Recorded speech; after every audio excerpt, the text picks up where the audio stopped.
In 1848, gold was discovered in California, sparking one of the largest mass migrations in U.S. history. Hi everyone, welcome to this channel. The year is 1848, and James Marshall has been working on a project for his boss, John Sutter. Their goal is to build a sawmill on the American River in California.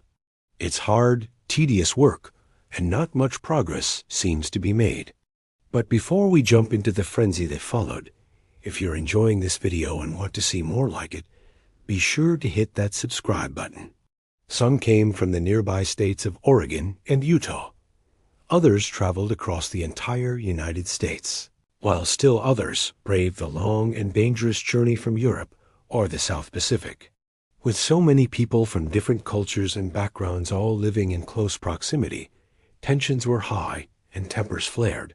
Fights, thefts, and murders were common, and entire mining camps could be wiped out by rampaging Native Americans who were angry over being displaced from their lands.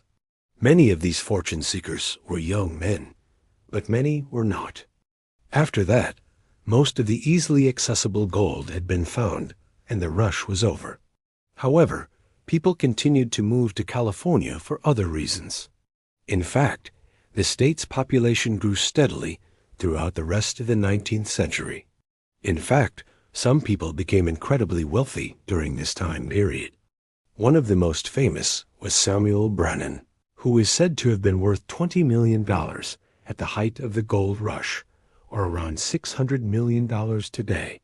There were entire families who uprooted their lives and moved out west, as well as married couples looking for a fresh start. In addition to the violence that was already taking place, thousands of natives died from diseases brought over by the Europeans. Smallpox, measles, and influenza swept through native communities, killing a high percentage of the population.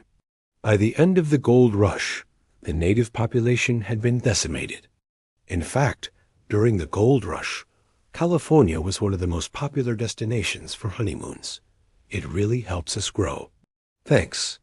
But on January 24th, as workers were diverting the river to create a pond for the mill, they came across something that would change everything. A small rock with some shiny flakes in it. At first, everyone thought it was fool's gold. But finding gold was not as easy as everyone had hoped. And after weeks or even months of searching, many were forced to return home empty-handed.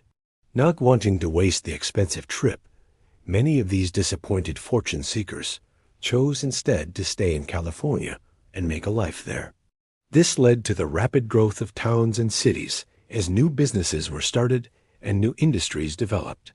But after further examination, it was clear that what they had found was real gold.